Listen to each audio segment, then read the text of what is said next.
बिस्मिल्लाहिर्रहमानिर्रहीम।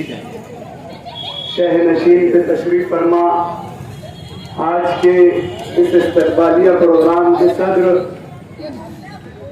रुकन बल्दिया, साबिक standing committee chairman, senior corporator Ali जनाब अमानतुल्लाह साहब, मेरे अजीज दोस्त जमाल नासिर साहब, इस्माइल हौकर साहब, आसिफ बिल्लास साहब, हामिद हुसैन साहब और शहर अजीज की मौजूदीन दोस्तों, बुजुर्गों और नौजवानों, आज का ये इस्तकबालिया प्रोग्राम हालिया असेंबली इलेक्शन के आने वाले नताइज में जो कामयाब उम्मीदवार मजलिस इत्तेहादुल मुस्लिमीन के अलहाज मुफ्ती मोहम्मद इस्माइल कासमी साहब के इस्तकबाल में रखा गया है। ये इस्तकबालिया प्रोग्राम जो माजी में असेंबली इलेक्शन हुआ और जिसका रिजल्ट आया, जिसमें कामयाब हुए उम्मीदवार मुफ्ती मोहम्मद इस्माइल कासमी साहब के इस शाया निशान में रखा गया। मैं अपनी बात को 2 दफे बोला। कितनी दफे बोला? 2 दफे। ये बात 23 नवंबर के दिन कोई 10 दफे भी बोल रहा तो किसी को यकीन नहीं है। जिस तरीके से मुखालफीन अपना जश्न मना रहे थे और जिस तरीके से वो अपनी हरकत व असनाद जाहिर कर रहे थे, हर बाशऊर इंसान को ये मानने के लिए यकीन ही नहीं हो रहा था कि मुफ्ती साहब चुन रहा है। लेकिन इन चश्म गुनाहगारों ने वो मंजर भी देखा है।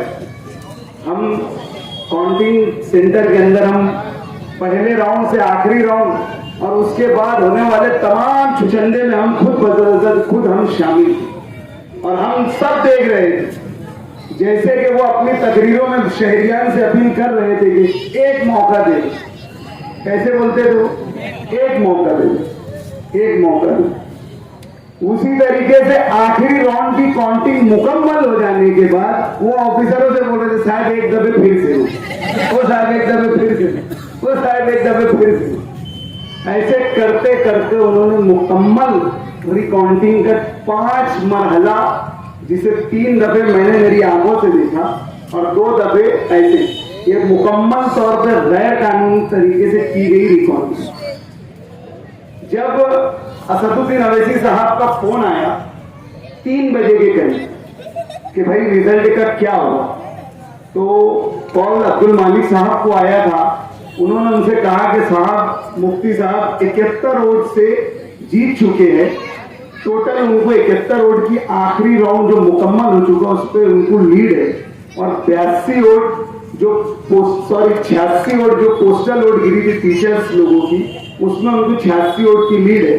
ऐसे टोटल मिला के 165 वोट से मुफ्ती साहब कामयाब हो चुके। लेकिन यहाँ पर प्रेशर बनाया जा रहा है और जो यहाँ के रिटर्निंग ऑफिसर्स है, इनके ऊपर बड़े सियासी आकाओं का, इनके सियासी आका कौन? बीजेपी के आज के वजीर आला देवेंद्र फडणवीस, अजीत दादा, ये लोगों के मुकम्मल फोन का प्रेशर करा है गैर कानूनी तरीके से, मुकम्मल गैर कानूनी तरीके से रिकाउंटिंग करवाई जाएगी। तो असद साहब ने वहां से कहा कि आप किसी भी सूरत में रिकाउंटिंग नहीं होने देना, क्योंकि रिकाउंटिंग का कोई कानून ही नहीं है। जब पहले वोट हुआ करती थी और वो उसको सुबह से लेकर रात हो जाती थी गिनने के अंदर, कहीं कुछ गलती हो जाती थी तो उसमें कोई रिकाउंटिंग होती थी। ये काउंटिंग का प्रोसेस ऐसा है कि एक दफे आपके सामने मशीन को राउंड वाइज बता दिया जाएगा और दूसरी दफे 5 पेटी कुरान अंदाजी के जरिए पूरे शहर में 432 पेटी थी, उसमें से 5 पेटी आपको निकालना है कि आपके मन में कोई भी शक व शुबा है तो आप ईवीएम पेड मशीन जो आप वोट देते हो तो आपको एक डिजिटल दिखता है कि हमने किसको वोट दिया है। तो उसकी 5 पेटी आप अपने मन दिल की तसल्ली के लिए उसकी मोजनी कर लो। अगर वो बराबर है तो इसका मतलब कहीं कोई खुर्द बुर्द नहीं हुआ है, इलेक्शन पूरी शफाफियत के साथ हुआ है और यही इत्मीनान करें। उनको रिटर्निंग ऑफिसर ने बोला कि पहले आप ईवीएम पैड की 5 मशीनें मोज लो, उसके बाद हम कोई फैसला लेंगे। 3 घंटे के अंदर पूरी मुकम्मल 5 पेटियां मोजी गई। उसके अंदर भी अल्हम्दुलिल्लाह जो आंकड़े थे वो 5 पेटी भी कुरान दर्जी के जरिए आयशा नगर की निकली, जिसके ऊपर 700-800 वोट थी और वो एक साइड आसिफ शेख रशीद थी। वो पूरी वोट मुकम्मल हो जाने के बाद जब रिटर्निंग ऑफिसर ने उनको बोला कि देखो इसके अंदर कोई ऐसी गड़बड़ नहीं, तो फिर लगे वो साहब एक डब्बे फिर देना, साहब एक डब्बे फिर देना। और असदुद्दीन अवैसी साहब ने जब कहा कि ये गैर कानूनी तरीके से होगा, तो आज के हमारे आमदार मुफ्ती मोहम्मद इस्माइल कासमी साहब बड़े इत्मीनान के साथ वो अपनी जगह पे बैठे थे और उन्होंने कहा कि इनको इनकी दिल की पूरी हसरत पूरी करनी है। और वहीं पर मौजूद अब्दुल मालिक साहब ने कहा कि साहब ये इनकी आज का दिन इनकी जिंदगी का सबसे जिल्लत भरा दिन होगा। वो क्यों कि ये 4 दफे एक ही दिन में हारे। ये 4थी दफे रिकॉर्डिंग चालू थी जब अब्दुल मालिक साहब बोल रहे। दोस्तों ये मैं तफसीलवार से आपको काउंटिंग का मरहला बता रहा। ये इलेक्शन मालेगांव की तारीख में अपनी नौयत का सब में अलग इलेक्शन है। मैं अपनी जिंदगी के अंदर जब से वोट दे रहा हूं, ये 4था असेंबली इलेक्शन है। और यहाँ पर ऐसे लोग भी होंगे जिन्होंने 1999 का भी इलेक्शन देखा है। जनाब इस्माइल हॉकर साहब की पहली वोट 1999 में हुई। 1991 में उन्होंने बोगस वोट डाले थे, 1999 में उनकी ओरिजिनल वोट आई। ये हकीकत मुझे उन्होंने बताया। ये शहर के अंदर अपनी नौयत का बहुत ही अलग इलेक्शन है। आप अगर ये इलेक्शन को देखेंगे तो ये इलेक्शन का जब से ज़ाब्ता इखलाक नाफिज भी नहीं हुआ था, उसके 6 महीने पहले से खानवादा शेख रशीद अपनी पूरी ताकत के साथ शहर के अंदर असेंबली इलेक्शन को खड़ा कर चुका। और मैंने उनके इलेक्शनों को देखा है। वो वादा करते 1 लाख रुपये का, पहले देते 10,000 रुपये टोकन और बाद में वो फिर 90,000 के लिए यहाँ शहर कोनी पे लगा के छोड़ देते। लेकिन इस दफे उन्होंने पैसों की वो रेल फेल करे। अगर कोई 1 लाख रुपया बोल रहा तो उसको 1.25 लाख रुपया रोकड़ा ला के। ये सारा पैसा, ये सारी ताकत, ये पूरी ब्लू मैपिंग फिल्म लेकर ये शहर में 6 महीने से इलेक्शन लड़ रहे हैं। और इनका सिर्फ एक ही मकसद था कि ये शहर का आमदारगी का इलेक्शन उनको किसी भी हाल में जीतना है। और उन्होंने आज आप शहर के अंदर जब से वो संभाले होंगे, ये शहर में 2 ही बिरादरी का नाम सुनते आए होंगे, एक दखनी एक अंसारी। ये 2 बिरादरी के अलावा आपने तीसरी कोई बिरादरी नहीं सुनी होगी। लेकिन ये बोलते ना ये ऐसी टोना है कि इन्होंने बिरादरियों में भी बिरादरियों के खाके डाल दिए। इन्होंने दखनी बिरादरी के अंदर शाम, मनियार, अतार, बागवान, शेख, सैयद, खान, पठान इनको अलग कर दिए। और अंसारी के अंदर ये यूपी वाला अंसारी, ये फुलके वाला अंसारी, ये सीतापुर का अंसारी, ये रामपुर का अंसारी, ये यहाँ का अंसारी, वहां का अंसारी। और हर फिरके वाइज, इलाके वाइज इन्होंने मुख्तलिफ इनकी दावतें रखकर एक ही समाज को कई हिस्सों में बांट दिया और एक मुनज़्ज़म तरीके से असेंबली इलेक्शन लड़ना शुरू किया। और मुफ्ती साहब के कामों को रुकवाते हुए, हर मुफ्ती साहब के तामीरी काम को रुकवाते हुए, उनके कामों में खलल डालते हुए कि मुफ्ती साहब कोई किस्म का काम ना कर सके। और उन्होंने इस इलेक्शन के अंदर एक भाड़े की साइकिल भी खरीद कर लेकर आए।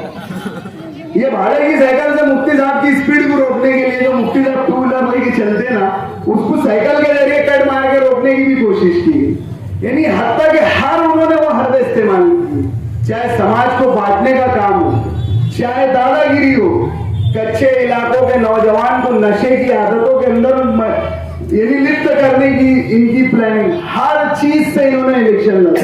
दुनियावी हर एस्बाब को इन्होंने ये इलेक्शन के अंदर इख्तियार किया। और ये भूल गए कि आखिरी फैसला अल्लाह का होता है। इन्होंने हर वो ताकतें इस्तेमाल की जो दुनिया की सारी ताकत थी, वो सब झोंक दिए। पूरी खानदान जन बच्चे रोड पर आ गया और हर वो किस्म के हथकंडे अपनाए इलेक्शन के लिए। लेकिन आखिरी में क्या हुआ? इन्होंने अल्लाह की ताकत से, अल्लाह को भूलकर इन्होंने दुनिया की हर वो ताकत को अपना लिया और रिजल्ट क्या हुआ? इसके बरखिलाफ आया। और क्या खिलाफ आया? 162 वोट, सिर्फ 162 वोट। अगर हम ईवीएम मशीन की वोट देखेंगे तो मुफ्ती साहब सिर्फ 71 वोटों से चुन गए। ये शिकस्त इनके लिए एक दुनियावी नसीहत है कि तुम दुनिया के सारे असबाब इख्तियार कर लो, तुम दुनिया की सारी ताकतें इस्तेमाल कर लो, लेकिन फैसला अल्लाह का है और अल्लाह जिसे चाहेगा, अल्लाह जिसे चाहेगा उसे जिल्लत देगा, अल्लाह जिसे चाहेगा उसे जिल्लत देगा। ये अल्लाह का कानून है। इन्होंने अल्लाह के इस कानून को फरामोश करके दुनियावी एतबार से हर वो मुमकिन कोशिश की, लेकिन हमारी नजर, हमारे उम्मीदवार की नजर ना अल्लाह से हटी ना अल्लाह के फैसलों से हटी। दोस्तों 162 वोट ये जब सोते ना तो ये चौंक कर नींद में से उठते गए। वो कौन सी ऐसी चीज थी जहां हम चूक गए? अरे क्या हम अब्दुल्ला नगर ए में नहीं पहुंचे? क्या हम अब्दुल्ला नगर बी में नहीं पहुंचे? हर वो चीज ये रोज रात में चौक चौक कर उठते हैं और अपने ही सर बाल नोचते हैं। ये है अल्लाह का कानून। जब तुम्हारी नजरें अल्लाह से फैसलों से, अल्लाह से हट जाएगी, अल्लाह की वहदानियत से हट जाएगी, तो तुम्हारे साथ अल्लाह ऐसे करीब से फैसले खींचेगा कि ताउम्र तुम उसकी जर्र को महसूस करते रहोगे। दोस्तों ये इलेक्शन जहां पर तामीर और तरक्की की बुनियाद पर लड़ा गया, ये इलेक्शन शहर में अच्छाई और बुराई के नाम पर लड़ा गया। ये शहर अच्छाई और बुराई की तरफ भी ये इलेक्शन लड़ा गया और नशाऊर अशियाओं के खिलाफ भी ये इलेक्शन लड़ा गया। आज ये शहर के अंदर माजी में जो भी धंधे, जुआ, सट्टा और नशे का कारोबार हो रहा था, ये शहर ने देखा कि जो ये नशे का कारोबार और जुए सट्टे का कारोबार कर रहे थे, इनकी पुष्ट पुनाई कौन सा सियासी खानवादा कर रहा है, इनके पीछे कौन सी सियासी ताकत मौजूद है, ये शहर ने देखा और ये शहर ने माना कि हाँ, ये तामीर और तरक्की से हटकर अच्छाई और बुराई का और नौजवान नस्लों की हिफाजत का भी इलेक्शन है। आज आप देख लो, आज आप रोड के उस पार चले जाओ, मुसम्मर रोड पर बड़े बड़े मटका किंग और सट्टा किंग है, जो किस उम्मीदवार का असेंबली इलेक्शन में काम कर रहे हैं, जो आज पुलिस स्टेशन की डायरियों में जिनका नाम रजिस्टर्ड है नशाउर दवाइयां बेचने के लिए, वो किस असेंबली उम्मीदवार का इलेक्शन लड़ रहे थे। आज ये शहर ने महसूस किया और शहर ने अपना फैसला सुनाया। ये तो नसीहत वाली 162 इनकी वोटों की हार है। दोस्तों दरअसल ये हार इनको 50,000 की हार है। हमने कहा था ना, हमारी अपनी ये इलेक्शन की तशहरी मुहिम में सब में पहले हमने ये नारा दिया था कि अब की बार 1.5 लाख था। ओरिजिनल में मुफ्ती साहब को 1.5 लाख वोट मिली। जब ये इलेक्शन खत्म हुआ, रिजल्ट आया, आसिफ शेख रशीद इदारे तशक्कुर के लिए सैलानी चौक में पहुंचे तो वहां पर उन्होंने कहा कि ये शहर के अंदर 40,000 बोगसी वोट, सच्चाई छुप नहीं सकती बनावट के उसूलों से, सच्चाई छुप नहीं सकती बनावट के उसूलों से, कि खुशबू आ नहीं सकती कागज के फूलों से। बेटा प्रेम चोपड़ा, सच्चाई तेरे मुंह पे आ गई, सच्चाई तेरे मुंह पे आ गई कि तुमने 40,000 बोगस वोट डाले। इन्होंने ये इलेक्शन के अंदर, मैं इनकी आंख में कांटे के जैसा छुप रहा था, तो मेरे ऊपर 114 असेंबली हल्का शहर मालेगांव के अंदर फर्द वाहिद माजिद हाजी का तली बाहर निकाला। पूरे इलावा, मेरे अलावा शहर में कोई मुजरिम था ही नहीं, कोई गुनहगार था ही नहीं। मेरे ही ऊपर 307, 308, 302, 306, 76, 78, 75, 76 सारी धाराएं, सारी कलम मेरे ही ऊपर। एक तली बाहर निकला। अनिकेत भारती साहब से मैं गया मिलने के दोस्तों, मैं लगा पहले एक बात बताओ, तली बाहर निकल गया, मुझे उससे कुछ बोलना नहीं। ये तड़ीपार निकला क्यों और मेरे ही ऊपर क्यों निकला? ये इन्होंने मेरे ही ऊपर तड़ीपार निकाला, पूरी ताकत छोड़ दिए। शहर अजीज के हकीम अजीज मेरे मुफ्ती मोहम्मद इस्माइल कासमी साहब हमारे बीच आ चुके हैं।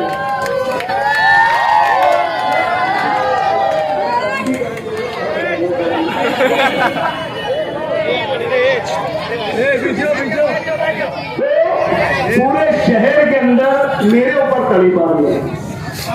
मुफ्ती साहब जेर इलाज थे बॉम्बे में, मैंने उनको फोन लगाया, मैंने साहब पूरे गांव में किसी का तड़ीपार नहीं निकला, सिर्फ मेरा तड़ीपार निकला। तो बोले क्या कर सकते? मैंने साहब तुमको तुम्हारा पावर दिखाना पड़ेगा। साहब ने लगाए फोन, अल्हम्दुलिल्लाह वो जो 10-15 दिन का तड़ीपार था वो 2 दिन में हुआ। उन्होंने मेरे वार्ड में पूरी ताकत झोंक दी है। सुबह से शाम तक के उनके घर का जन बच्चा आगे पूरी बवसिंग कर रहा था, तो 60% वोट गिराया उन्होंने, और उस 60% वोट के अंदर अल्हम्दुलिल्लाह 45 से 40% वोट हमारे उम्मीदवार मुफ्ती मोहम्मद इस्माइल कासमी साहब। इन्होंने इनकी पूरी ताकत, पूरा हरबा झोंक दिए, लेकिन बोलते ना तुमने जितना दम है तुम कर लो, आखिरी चाल चलने वाले अल्लाह है, जिन्होंने अपनी चाल चले और इनको ऐसे मार दिए कि ये जिंदगी भर सोचते रहेंगे कि हम कहाँ कम पड़े, और इनको ये निशान कहीं नहीं मिलेगा कि ये कहाँ कम पड़े। ये अल्लाह की अल्लाह की तरफ देखने की नजर इनकी कम पड़ी थी, इसलिए अल्लाह पाक ने उनको 162 वोटों से। दोस्तों, मैं अब यहाँ से सिलसिला दराज है, अभी आने वाले दिनों में, कुछ ही दिनों में कारपोरेशन इलेक्शन भी लगने वाले हैं। जिस तरीके से आज आपने हमारा साथ दिया, ये शहर की तरक्की का आधा हिस्सा है। आने वाले कारपोरेशन इलेक्शन में भी आप हमारा साथ दें और शहर की तामीर और तरक्की में आप अपना कीमती हिस्सादार बनकर हम मजलिस इत्तेहादुल मुस्लिमीन के हाथ को और मुफ्ती साहब के हाथों को मजबूत करें।